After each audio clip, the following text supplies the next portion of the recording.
invitado de hoy, argentino, tuvo el privilegio y el coraje de formarse con Robert Dahl, uno de los expertos en teoría democrática más importante del mundo, y seguramente un experto que tenía una mirada sobre la democracia que no tienen hoy buena parte del mainstream de la ciencia política. Nuestro invitado de hoy ha sido amigo de Fidel Castro, ha sido amigo de Hugo Chávez y seguramente ha tenido mucho que ver que siempre ha entendido que no se explica América Latina sin la palabra imperialismo. Ha sido secretario general de Claxo y creo que es uno de los referentes más relevantes de la ciencia política en el continente latinoamericano. Atilio Borón, muchas gracias. No, gracias a ti por la invitación. Por estar aquí en la frontera desde Argentina.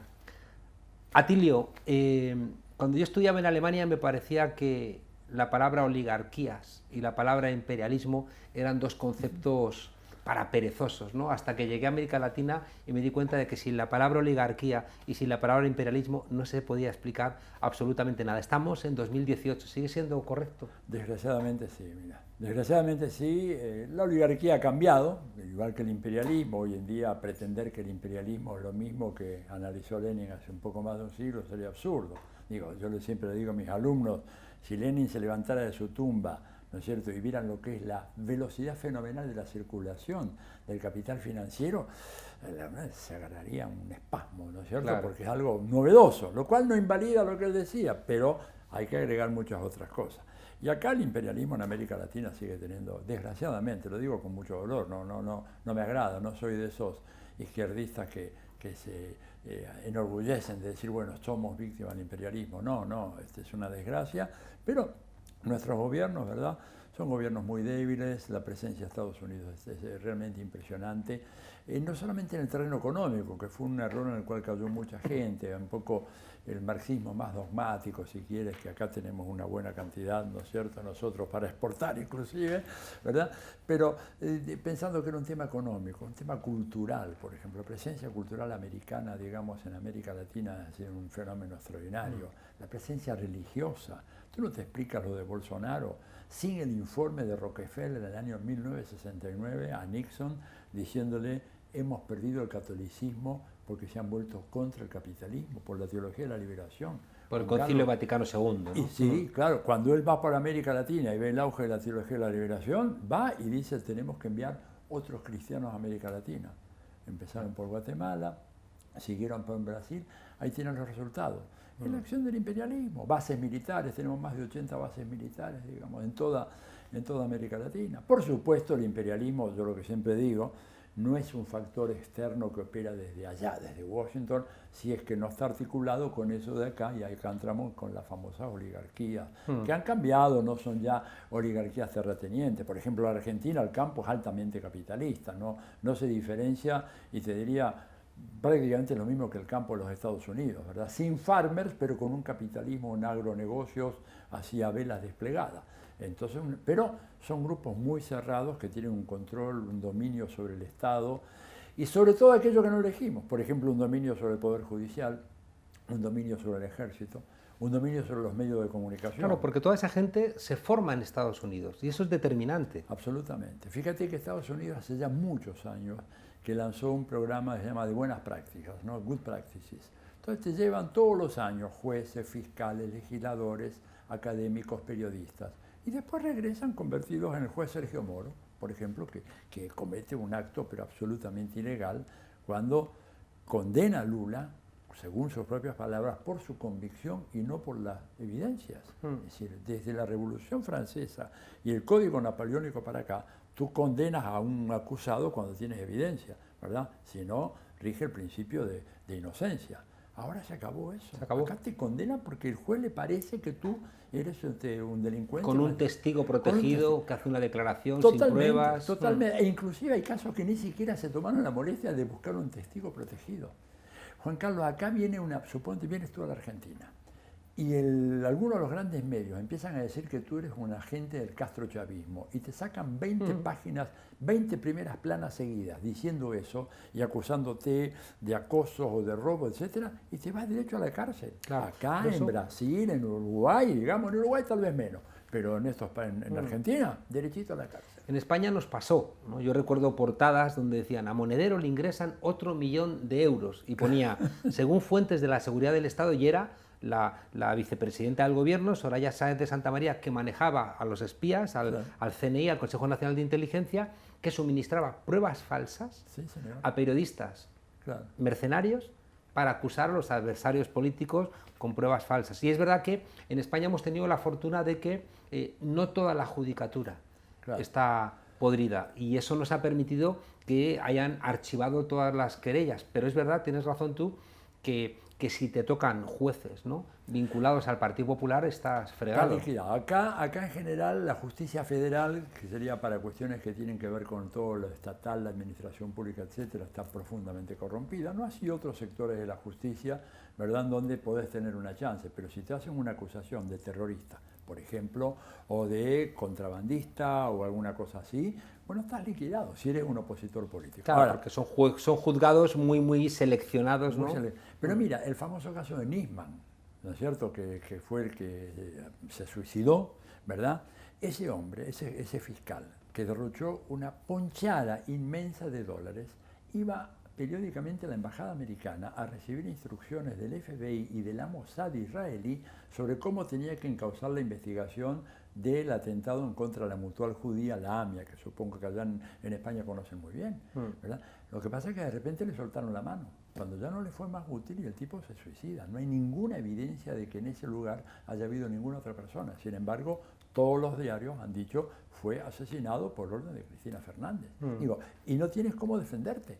Ahora, si tú estás en el lado correcto, como dice Noam Chomsky, que es un gran personaje, Noam te dice, si tú estás en el lado correcto, entonces, por ejemplo, puedes tener la ventaja que tiene el presidente Macri de tener grandes descubrimientos, se le han descubierto grandes sumas de dinero invertidas en empresas ilegales que aparecieron en los Panama Papers, y no hay un fiscal que diga vamos a ver qué pasa con esto. En Europa renunciaron 2 jefes de Estado, el islandés y no sé cuál era el otro que tuvieron que renunciar, también estaban en los Panama Papers.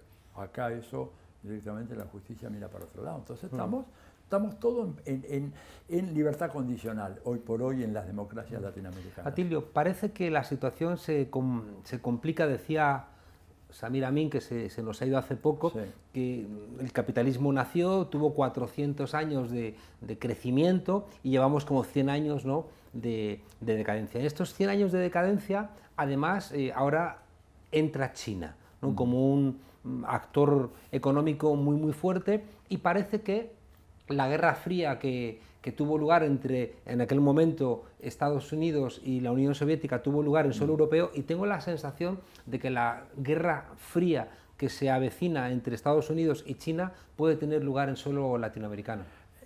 Va a tener lugar acá, ciertamente, porque China hoy es el principal socio comercial de la mayoría de los países de América Latina. Brasil, Argentina, Chile, digamos, sin ninguna duda.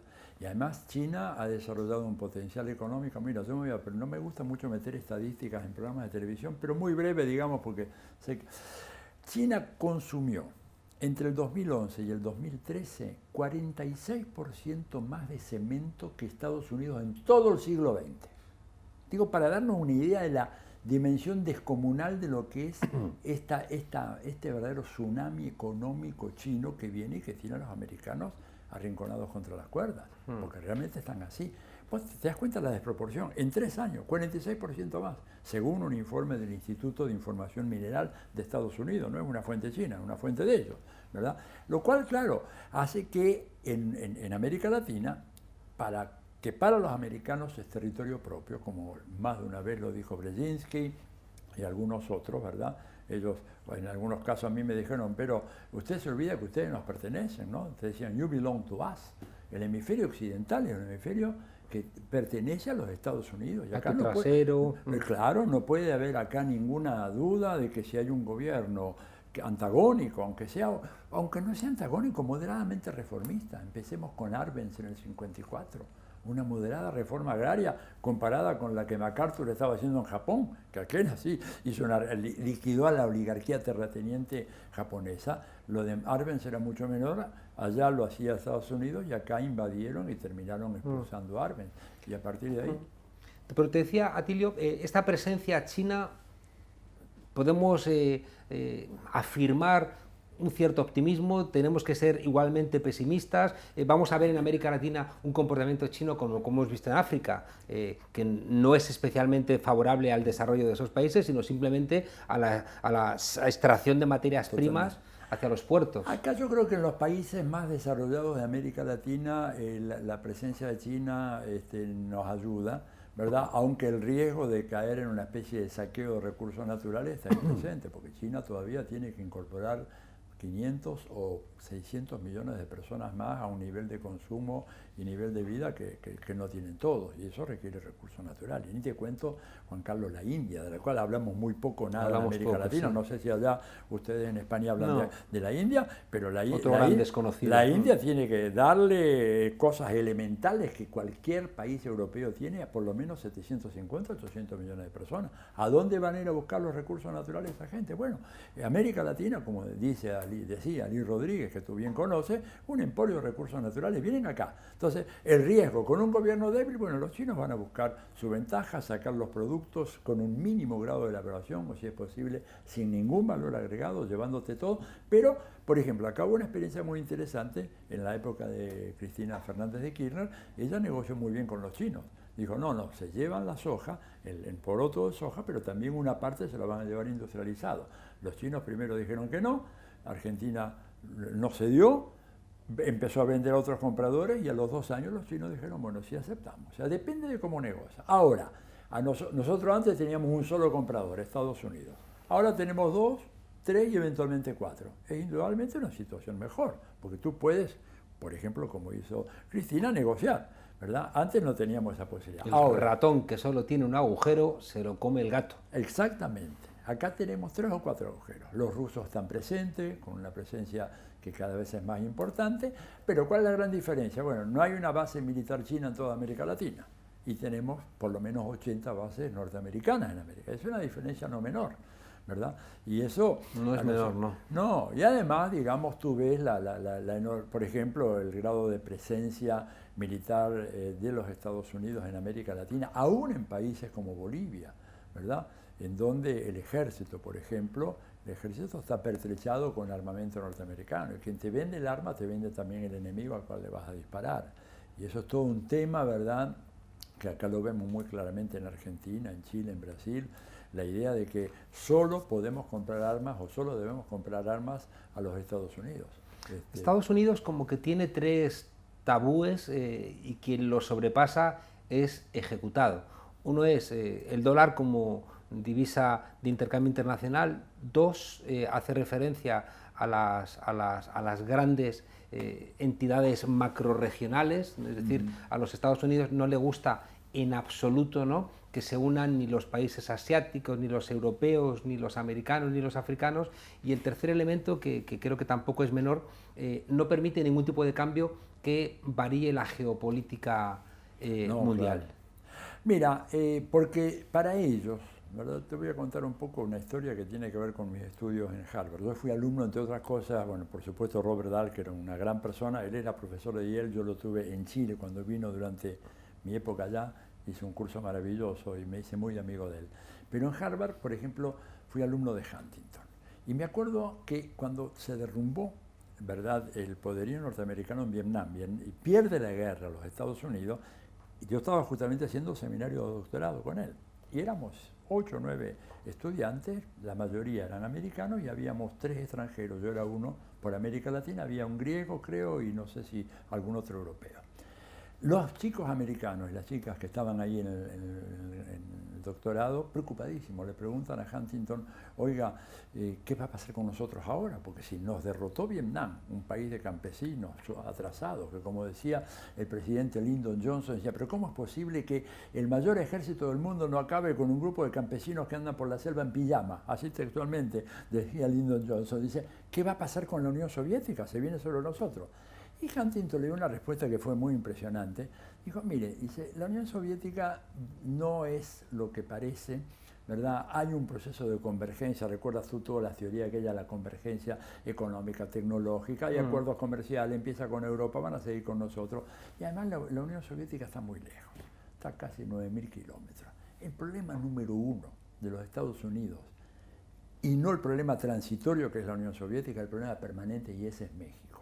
México porque es la puerta de entrada de todo ese continente tumultuoso, inestable, complicado, inasimilable, que es América Latina. Se murió escribiendo otra vez ese libro. Exactamente. En 2004 escribió ¿Cómo somos? ¿Cómo somos? Donde decía que los mexicanos, igual que los europeos, eran Revolución Francesa y por tanto era la Ilustración, que no tenía nada que ver con ellos porque ellos venían de Mayflower y eran otra tradición que ponía en peligro México. Bueno, pero y los latinos. Ahí el hombre lo planteaba con toda claridad y nos decía, mira, acá llega un polaco y al cabo de una generación, a más tardar es un Polish American, llega un irlandés, un Irish American, ya.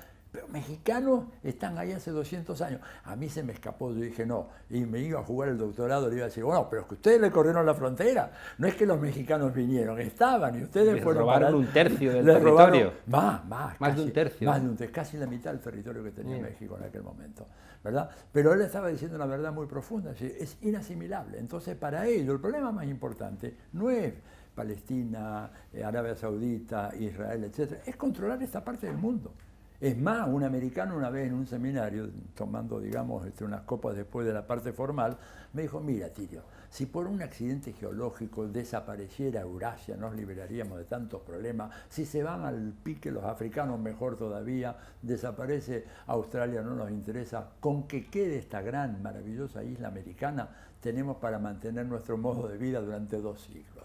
Eso me dijo. Dice, y esto es lo que la gente, los grupos dominantes de este país piensan. Claro, nadie se atreve a escribir, poner eso en un papel, pero cuando tú hablas con ellos, off the record, me decía este hombre, esto te lo comentan sin ninguna duda. Entonces, por eso, lo que tú dices, ellos no aceptan que te vayas del dólar, no aceptan que intentes forjar una unidad en América Latina, pero no desde ahora, desde 1820. ¿Cómo insistía Fidel Castro en eso, ¿no? En la Chávez, unidad latinoamericana y Chávez. Chávez, que fue el que lo resucitó, porque esa idea Fidel la tenía, la expuso, pero bueno, Fidel estaba en una isla, viejo, y eso es un dato, cuando eso está en tierra firme con Chávez a partir del 99, la idea de la Unión Latinoamericana adquirió una fuerza. Chávez planteaba que era imposible la democracia en un solo país latinoamericano porque le iban a impedir los Estados Unidos. Así y por es. tanto la democracia tenía que ser latinoamericana. Así es, y él propuso eso y Estados Unidos nunca aceptó eso. Desde el Congreso Anfictiónico de Panamá, que convocó Bolívar, Estados Unidos se dedicó a boicotear, porque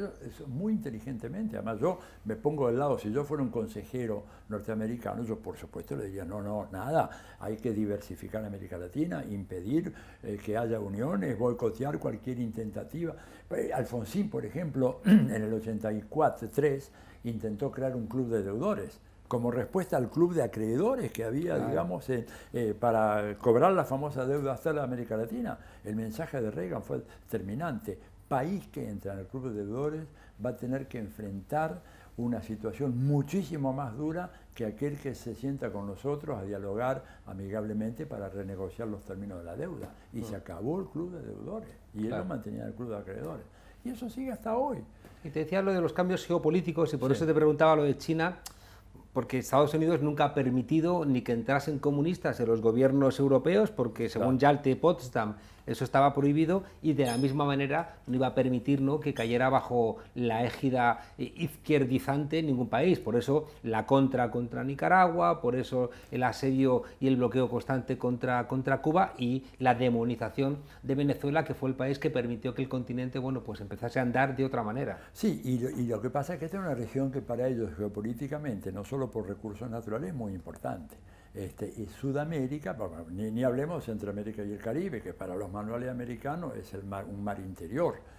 Pasa que ese mar interior, al cual antes no entraba ninguna nave que no fuera norteamericana, salvo navíos comerciales, de repente tiene un portaaviones ruso, o tiene un buque hospital grande, muy importante de los chinos, o la ambición de crear el canal interoceánico con Nicaragua. Esto te habla de la debilidad de los Estados Unidos hoy, porque lo que también te dicen, por ejemplo, uno de los últimos artículos que publicó Brzezinski, que es un autor que yo he estudiado porque me pareció uno de los más lúcidos. El otro lúcido. El otro gran lúcido. Claro. Uno de los últimos artículos que él publica en el New York Times se llama Gigante pero no hegemón. O sea, Estados Unidos ya no es el hegemón que era antes, por eso, por lo de China que tú dices. Imagínate, China, por ejemplo, podría decir, si Estados Unidos quisiera una solución militar, entre comillas solución, para Venezuela, para los chinos es un momentito, yo tengo un condominio, ¿verdad? Un acuerdo de condominio de la riqueza petrolera de Venezuela, con contratos a largo plazo. Usted no se me va a meter ahí y ese contrato hay que cumplirlo, ¿verdad? Y si no, voy a la Organización Mundial del Comercio y esto y lo otro. O sea que geopolíticamente toda esta situación ha cambiado y le da a América Latina, con gobiernos razonables, progresistas, reformistas, un margen de maniobra que no teníamos en el pasado nosotros. Déjame hacerte preguntas rápidas sobre países. ¿Qué demonios ha pasado en Brasil para que los pobres vuelvan a votar otra vez a sus verdugos? Lo que ha pasado es que simplemente la izquierda y el PT, fundamentalmente, que es el sector hegemónico de la izquierda, no se ha entendido la importancia de la guerra cultural. Digo, la ha subestimado. Pensaron que socializando los bienes materiales, ¿verdad? Y estoy usando una frase que no es mía, sino de nuestro común amigo Frei Beto, ¿verdad? Con eso se iba también a producir una maduración de la conciencia social. Y producías consumidores o clientes, pero no comunes, ciudadanos. corrientes y conservadores, porque en la medida en que el ciclo económico se iba ralentizando, esos sectores recientemente incorporados se iban enojando con el gobierno y ya tenían un resentimiento. Eso por una parte. Segunda parte, porque evidentemente el control de los medios de comunicación que tiene la derecha en nuestros países es abrumador y ahí no hubo batalla, no hubo ninguna batalla seria que se encarase. Tercer lugar, el peso de las iglesias evangélicas, ¿verdad? Pero las iglesias apoyaron inicialmente a Lula sí, con un mensaje de esperanza y ahora han apoyado a Bolsonaro con un mensaje de miedo. Un mensaje de miedo. Igual ha habido ahí un problema por parte de la izquierda que no ha entendido la importancia de estas iglesias evangélicas. Claro, que no necesariamente son reaccionarias, porque te digo, nosotros tenemos una experiencia en la Argentina donde se instalan en un contexto políticamente favorable, ¿verdad? En algunas, o sea, yo creo que sería un error decir todas las iglesias evangélicas son reaccionarias. No, pero en el caso de Brasil, la articulación esa con un poderío financiero fenomenal en la Iglesia Universal del Reino de Dios. Oye, armaron la segunda cadena de televisión más grande de Brasil, la Red Record, ¿verdad? Y el otro tema que se les pasó, y que creo que también Chávez eso lo tenía muy claro, el tema de la inseguridad, ¿verdad? Es decir, la tasa de homicidios de Brasil es en este momento 6 o 7 veces superior a la que hay en la Argentina. Es 10 veces superior a la que hay en Estados Unidos. Y ante eso la respuesta de los gobiernos del PT fue decir, bueno, vamos a hacer una inversión en educación, abrir universidades, incorporar, pero no tomar las medidas de emergencia que la gente quiere. Porque cuando la gente en las favelas ven que mueren a diario muchachos, porque ellos lo que quieren es que les solucione el problema ya, no creen en un proceso educativo a 10 años plazo. Y las balas entran en las casas. En las casas de cartón. Te matan niños, te matan gente, lo que sea. Y ahí hubo una subestimación. Algunos me decían, bueno, Atilio, pero es que cuando hacíamos las encuestas, el tema, por ejemplo, de la inseguridad no aparecía en el primer lugar, aparecía en el segundo o el tercer lugar. Y el tema de la corrupción en el cuarto o quinto lugar. Pero la estrategia de campaña de Bolsonaro, ayudado por Steve Bannon, hay que decirlo, ¿verdad? El que le hizo la campaña a Trump fue muy inteligente. Y la campaña del PT fue muy torpe. Y aparte empezó tarde, hicieron una apuesta equivocada, dar la pelea hasta el final con la justicia brasileña, creyendo ingenuamente que en algún momento la justicia brasileña iba a pegarse a la ley, pero si no era la función de ellos. La función de ellos era tener preso a Lula, como la función de la justicia acá en la Argentina va a ser impedir que Cristina Fernández sea candidata. Claro. Entonces, y ellos no van a andar reparando en un argumento legal, en este inciso, en este otro, lo ponen preso y punto. Y entonces se demoró el lanzamiento. Haddad sale muy tarde a la primera vuelta. Y además, otra cosa, Haddad y el PT tendrían que haber hecho una alianza con Ciro Gómez. E inclusive yo entrevisté a Manuela Dávila y ella me confirmó a mí que ella propuso también esa alternativa y que estaba dispuesta a dar un paso al costado, que se armara una fórmula Haddad-Ciro Gómez, con la cual tú entrabas a la primera vuelta en condiciones mucho más fuertes que la que entró la alianza PT-PC2B, que era básicamente la alianza del oficialismo petista. Claro. Y eso fue un error. O sea, la campaña también es importante. Casi para irnos, ¿qué demonios pasa en Nicaragua?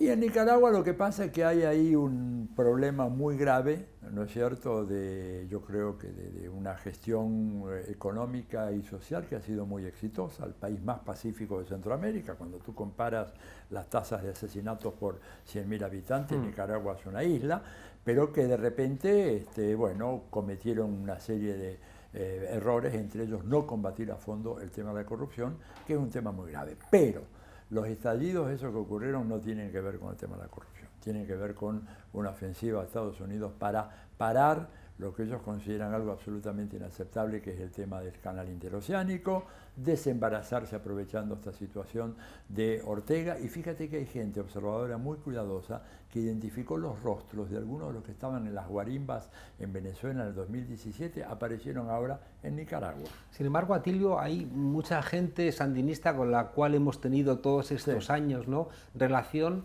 que justifican las críticas a Daniel Ortega y a Rosario Murillo desde perspectivas muy convincentes. Yo creo que son críticas justificadas en el sentido que creo que ha aplicado una política económica demasiado ajustada a los cánones del neoliberalismo. Sí, pero aparte de eso, ¿no?, lo de la subida a las pensiones, ¿no?, es decir, el ataque a las pensiones, al seguro social, pero lo que plantean es, sobre todo en términos de represión, es decir, gente sandinista en la cual yo confío, ¿no?, que te plantean, está habiendo represión, se está persiguiendo a la disidencia, se disparó en las calles, fallecieron 300 personas, y te lo dice gente que no me creo que sean de la CIA. No, no son de la CIA, pero creo que no perciben la enorme gravedad de la situación en Nicaragua. A ver, vamos a ver, yo creo que es un gobierno que realmente tiene muchos problemas y ha cometido graves errores, y hay un problema de corrupción muy serio, hay un desmanejo de la política económica, a mi manera de ver, y sobre todo actuaron de una manera tremendamente imprudente cuando empezaron las primeras manifestaciones, a diferencia de lo que hizo Maduro, que prohibió a la Guardia Nacional Bolivariana salir con armas de fuego. Estos a las 2 horas estaban saliendo con armas de fuego. Ahora, cuidado, yo te diría que la mayoría de la gente que ha muerto en Nicaragua fue asesinada por estos sedicentes custodios de la libertad y la democracia en Nicaragua. Plantean también que lo del canal no era real, es decir, que ya había renunciado China a poner en marcha el canal, planteaban que las medidas del Fondo Monetario Internacional, bueno, pues de alguna manera hacían del gobierno de Ortega y Murillo, bueno, un gobierno amigo, ¿no?, de los Estados Unidos. Almagro, ¿no?, que ha sido tan, yo creo, tan sedicente y reaccionario, ¿no?, con otros países latinoamericanos, con Nicaragua parece que no ha querido, ¿no?, mojarse. Son elementos que argumentan los que dicen Nicaragua ya no tiene nada que ver con el sandinismo. Bueno, es posible, digamos, habrá que ver. Yo creo que es prematuro lanzar un juicio tan terminante como ese. Lo que yo les preguntaría a esta gente, que muchas de las cuales conozco y son amigos míos, y he tenido, digamos, así como tengo amigos como, bueno, el padre Miguel de Escoto, que no estaba para nada en esta posición, lamentablemente falleció hace poco, pero diría, bueno, ¿cuál es la alternativa? ¿Qué proponen ustedes? Lo que tú ves como alternativa en Nicaragua es directamente un protectorado norteamericano, que va a ser peor, más corrupto y más violento. Mira, Juan Carlos, no nos engañemos, el modelo de cambio de régimen que tiene Estados Unidos es Libia.